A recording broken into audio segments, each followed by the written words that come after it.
Good morning, I'm Sarah, the Real Simple Mama. We're out here with a chilly autumn day in Jurassic Park, and I want to do a little video talking about chickens in the winter and what you can do and what you don't need to do to help keep them warm in the colder temperatures.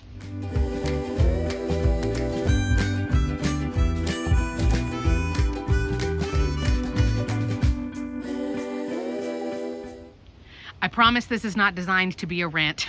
It is meant to be comforting and to give you some information. I'm very big on knowledge, not fear. I will also say that I live in South Central Texas, where we do hit freezing temperatures. Here it's usually January or February, and my chickens of course live outside all year. So what I'm going to do is tell you what I know about chickens in the winter, chickens in the cold, and then I'm going to tell you what I recommend you do and don't do to give you some peace of mind and to help you prepare for those colder temperatures wherever you are. Lastly, we do have some snow and ice here, but obviously we're not dealing with, temperatures that are like 0 or in the negatives Fahrenheit, and we don't have feet of snow or anything like that. So those of you who live in colder temperatures, you seasoned chicken tenders in the colder climates, let us know down in the comments what you do, what you recommend, and what you don't worry about. So here is what I recommend, and I have this chicken here that's kind of funny looking, and of course as soon as I put the camera on her, she decides to do that. That's my farm cat Luna. So here's what I suggest. In the research that I've done, it's all right girlies, in the research that I've done, and in the, how long have I had chickens? 6 years of being a chicken tender, I've learned some things about, here's the priority with chickens in the winter. In my opinion, chickens need 3 things when it comes to cold temperatures. And let's say cold is, I don't know, 40 degrees or below Fahrenheit. Okay, I'm a silly American, so I use Fahrenheit. So let's talk about what your chickens actually need. And then I'll give you some tips and some peace of mind. In my opinion, as I walk around over here, come on girlies. In my opinion, as I walk around, chickens need 3 things. Number 1, they need to still have access to food, and I'll talk more about why in a minute. It's all right, girls. Number 2, they need water that is not frozen, so we have to think of a way to keep their water from freezing. And number 3, they need to have a place where they can get out of the elements. And I've done other videos in the past where I talked about this, but this is more to just give you peace of mind so that you don't freak out when, you're a new chicken tender and it's cold or you get your first snow. So here's what I suggest you think about as I go through the rest of this video. Just because you're cold, it doesn't mean that you have to run out and do something for your chickens. And I don't mean that to be sarcastic or rude. I mean it to be kind and to help you, again, to have peace of mind and to not like panic or have anxiety about your chickens out in the snow. And of course, there's more details and more specifics that we'll talk about. But just because you're cold, it doesn't mean that your chickens are cold and you have to run out and do something or they're going to die. Okay? So let's talk about a couple of things you need to keep in mind. My chickens, as you can see, they are adult chickens, so they're fully feathered, and these are traditional full-size chicken breeds. They're not frizzles, they're not silkies, they're not baby chicks. They have those shiny, slick, smooth, I'm sorry for the butt shot, those waterproof feathers. When chickens have that, and then if you notice on the bottom, they have the down, right? They have the fluff. Okay, chickens, obviously that's not all body fat. A lot of that is just the fluff and just the feathers. Chickens have layers and layers and layers of feathers. They're eating grubblies, by the way, if you care. There's my link down in the video description. That's their protein treat that helps them stay warm and is helping them recover from a molt. But they have these layers and layers and layers of feathers. It's kind of like if you had 7 blankets on and 3 pairs of socks and 4 jackets. And in between each layer of feathers, they make a little air pocket when they fluff up. Well, if it's up against their body and they have a place where they can get warm, all of those air pockets heat up. And so now you've got like this little heat pack in between each layer of clothing or each layer of feathers. If you don't have chickens that have these traditional feathers, you've either got baby chicks, silkies, right? Because silkies can't control their body temperature. Frizzles, the chickens who have like the funny Nancy Drew flipped feathers. If you haven't seen them, look them up on Google. They're cute. Those chickens who don't have traditional feathers, this video is not for you. You are going to have to do something to keep them warm. Either bring them inside, in a brooder or in the garage or something like that when we're getting below 40. Okay, but for regular chickens who are feathered like mine, they can do a lot to keep themselves warm. It's okay, girls. My cat is sitting over here looking for rats. Okay, there is a lot that you don't have to worry about. So let's talk about the water first. Obviously, all animals still need access to water when it's cold outside. Now, I will give a general precaution in that I don't use anything with electricity out here that is plugged into an outlet or to the wall or has extension cords going out through, because If you've seen my other videos, or if you've been a chicken tender for a while, you know having outdoor animals, having backyard chickens, it attracts a ton of other animals. Mice, rats, squirrels, possums, raccoons, all kinds of stuff. And a lot of those animals, maybe even your chickens, will peck and chew at cables and at electrical wires. And I've said this before in many videos, and I'll say it again. Every year in the San Antonio area, where I'm a member of like the local chicken groups, somebody's coop burns down in the winter. Someone's house burns down, the chickens die of smoke inhalation or they get burned to death, and I'll stop there. But because somebody freaked out, oh my God, my chickens are cold, I have to go put a heater outside, I have to do this and this and this and this, and all of this stuff that tragically they didn't really have to do. So in my opinion, a lot of times the risk of the fire, the risk of, an animal chewing through electrical, and then there's a short and now you've got a spark, and et cetera, that risk to me is worse than my chickens might be a little bit cold. Okay. Now I'll talk more in detail in a minute. Here goes my cat. It's okay, girls. She's not hunting you. It's okay, girlies. Good girls. It's okay. So one of the things you do need to keep in mind though, is their water. They can't have frozen water. Now this can go a couple of different ways. Excuse me. This is not like glamour shots. One of the things you need to keep in mind is if you're like me and you work full time, it may not be feasible for you to be like, well, I'll just run outside every 12 hours and bring them fresh, warm water, like infused with hibiscus. Like, I understand a lot of times we have a life and we can't necessarily run out all of the time and bring out fresh water. In that case, you may need to look into something else that you can do. There are different things that people have done, putting a water bottle that's got salt in it, and people say that helps with the freezing. I put stuff that floats around in my water buckets. And if it is moving around, it's harder for the ice to form because something's agitating the surface of the water. People use like the dog bowl warmers, or there's all different kinds of things that you can use. But that's kind of the complication where it's like, well, shoot, what am I going to do? Because they do need to have access to fresh water, and that just depends on your lifestyle. So that's number one, is the fresh water. Number two is access to food. Obviously, there are pellets and stuff. You don't have to worry about that freezing.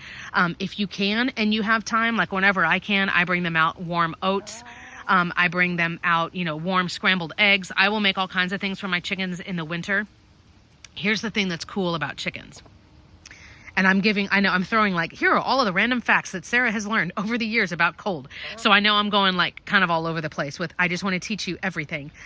Chickens do a lot better in cold temperatures than they do in warm temperatures. Kind of like us, right? Like, well, you can always bundle up, like put on another jacket, put on another layer of clothes.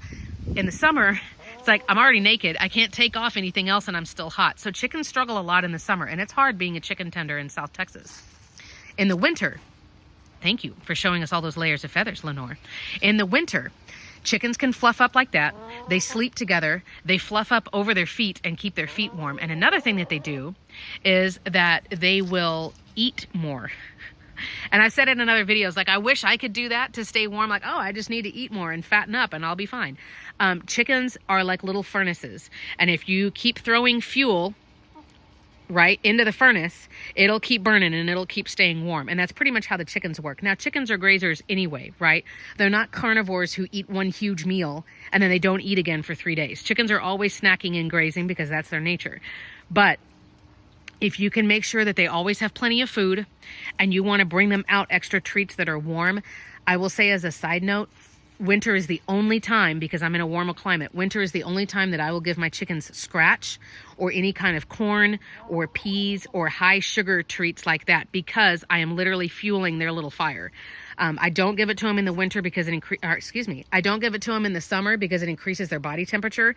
But in the winter, cracked corn, chicken crack, anything that's corn or peas, those are really high sugar vegetables. For us too, they have a really high carb count. I do that in the winter. You can give them things, like I said, like cooked oats, black oil sunflower seeds. I always hype up grubblies, the extra protein things that I've talked about, like dog food, cat food. But getting them to eat more is another thing that will help them stay warm. Okay, so we talked about the water, we talked about the food. The last thing let's talk about is they need somewhere where they can get out of the elements and get warm. You do not have to warm their entire chicken run. It is okay for them to be out in snow. It is okay for them to be out in freezing temperatures. There are two things you got to think about. Number one is frostbite. And number two, they just need somewhere where they can go to get dry. So let's talk about the dry first. You can see and I've got people who have complained like, oh, that's so ugly, where I repurpose the plastic bags of dog food, chicken feed, cat food, and I staple those around to help make a wind guard to help protect against the north wind. I leave, obviously there's going to be some gaps where there's still air circulation going through, but I want to try to protect them from the elements. And I've only got 3 chickens. There's plenty of space in case my chickens say, all right, I've been out here grazing in the snow, in the cold or whatever, but I've had enough. I want to go inside. I'm cold. They have somewhere where they can go to get out of the wind, and a place where it will always be dry, so they can dry off if those waterproof feathers, if their feet got wet. You don't have to have the whole zone like, oh, I have to lock up my chickens, they can't go out in the snow. Like, you don't need to do that. Trust your chickens that they will listen to their body and they know, okay, I need to go eat something, or I want to go out and forage because I'm bored and I'm cooped up, to use that expression, and I want to get outside and go look for bugs for a little bit or whatever. But give them a safe place where they can go when they've had enough, where they can dry off. Okay, I'll also say, as I'm telling you, like everything I know, your chickens, yes, they need to have insulation. They need to be protected from the elements. And again, you know, have a place where they're not just completely being blasted by the north wind, for example.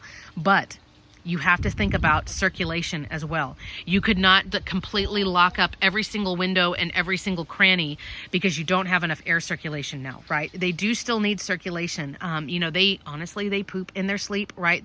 There's going to be poop underneath the roost bars. That ammonia, that needs to circulate so that it can break down, and so you can clean it out of there and it doesn't stink. Obviously, they don't need to be cooped up with too much carbon dioxide. So even though it is cold, I don't block up those little windows. The little square window that you see there on the top that has a solar fan right now, there's one on this side and one on the opposite side of this chicken coop. I do not cover it up. They need to have a little bit of that, even if it is like cold and blasting, because the chickens are up there where it is warm and the warm air will rise and they will be okay. My 3 girls, they cuddle together on the same roost bar. They snuggle up like shoulder to shoulder. They fluff up and then they flatten down on their feet, and then they are warm in the night. I don't block up. Actually, you know what? Let me just open the coop and I'll show you.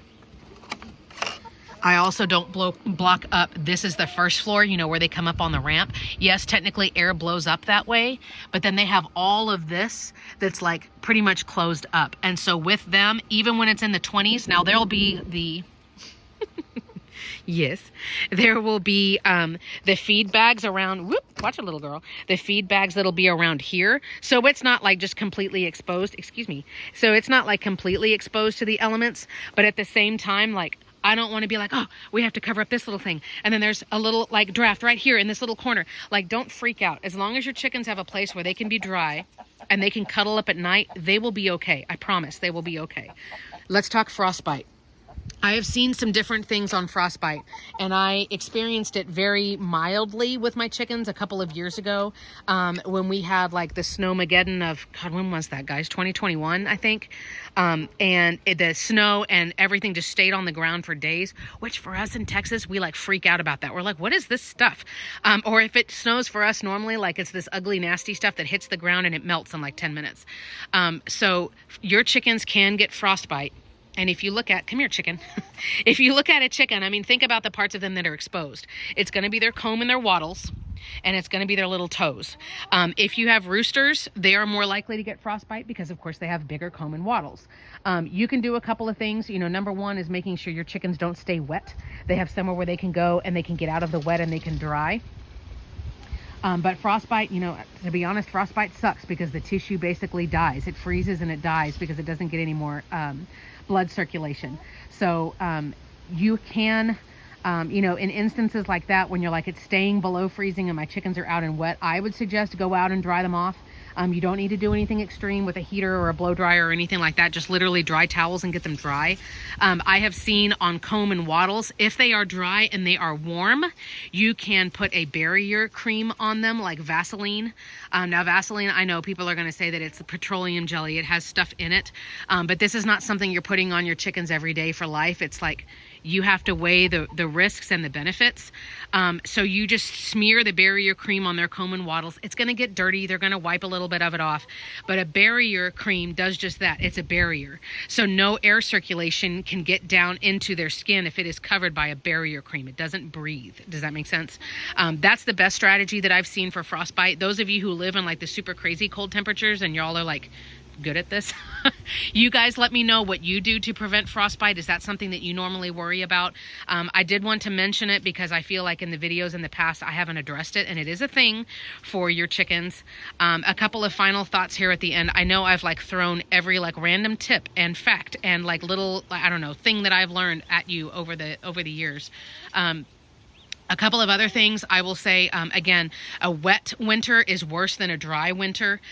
So certainly, you know, like my chickens, I made a path for them the year that it got really bad. You can go back in history on YouTube and see the videos that I published.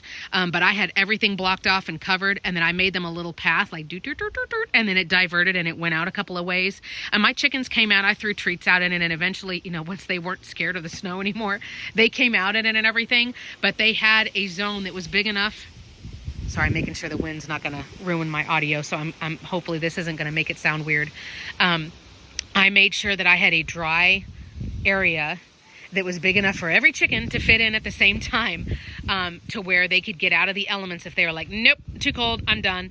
And so for me, that area is the first floor of this chicken coop. I have a whole playlist here of chicken coop and run stuff, you know, hacks that I've done to like make this thing better and all kinds of stuff.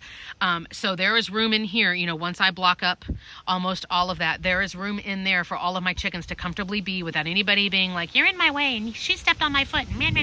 There's plenty of space for them to get in there if they're like, nope, you know, it's raining now and I'm cold and I don't want to deal with this crap anymore, or they can go under there. So I'm going to handle the feed bags and stuff like that.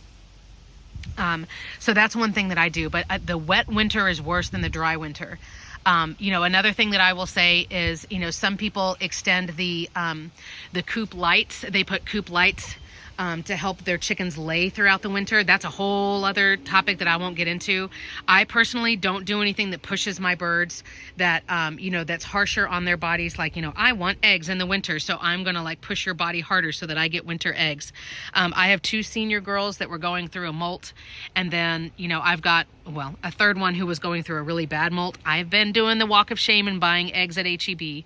But you know, that's up to you if you want to do stuff like that. That, in my opinion, that is not for the benefit of the chickens. Sorry, I'm trying to pet a cat with one hand. That is not for the benefit of the chickens. That's more for you and your family, which I'm not judging you. It's totally fine if that's something that you want or need to do. You know, I have to sell eggs through the winter or whatever. Like, I totally get it. Sorry for the noise. I personally choose to not do that. I just let my chickens rest. You know, winter is the season of waiting for plants and for animals and for everybody, right? Like, we eat a whole bunch and we go and hibernate, or we just kind of like sit through the winter. We're not doing a ton of growing or a ton of developing, or, you know, nothing like really earth shattering is going to happen in the winter. We're just waiting for the spring. But thank you guys for being here. I know this was a verbose video. It's longer than any I've done in a while, but I wanted to throw at you like everything so that you feel peace of mind. And again, like, if you have a thermometer in your coop, this will be the last thing I say, I promise. If you have a thermometer in your coop and you're like, oh my God, it's 50 in my coop. Remember, it's not the same as it being 50 in your house. I totally understand if it was 50 in your house, you would be like, all right, we got to do something right now. It is too cold. This is not safe for us. Chickens are not people. And I don't mean that to sound rude. I mean it to give you some comfort and some like, oh, okay, yeah, that's right. Okay, Sarah said chickens are not people. Just because you're cold, it doesn't mean that they're cold and they're dying and you have to run out and you have to save them. It's not the same. My coop will get to like 40, 45, 50 degrees in the winter, and that's cold. I wouldn't want to sleep in that, but I'm not a chicken. You know, I can't use all my layers of feathers and fluff up over my feet and snuggle up with everybody else. You know, they have different strategies. So just keep that in mind before you panic, or you go and spend a ton of money. I hate making you guys spend money, or you go and, you know, you do something that ends up being a fire hazard, or it ends up chewed on by an animal and your coop burns down in the night. So just keep in mind, You know, if you've got more questions, my email address is down in the comments. I'm actually going to be grabbing all my little potted plants and putting them. We're redoing our little greenhouse right there, starting to bring my little tropical plants inside and getting ready for the winter because our colder temperatures are coming. So I know this was like a super, super, super long video. I hope it has been helpful to you. I hope that you've learned something or it's given you some ideas. Let's keep the conversations going down in the comments. And again, I don't know everything. A lot of y'all deal with more snow and cold than I do. And you guys are so smart and so helpful on this channel. You've always been so great. So thank you for everything you do. Thank you for watching, and stay warm.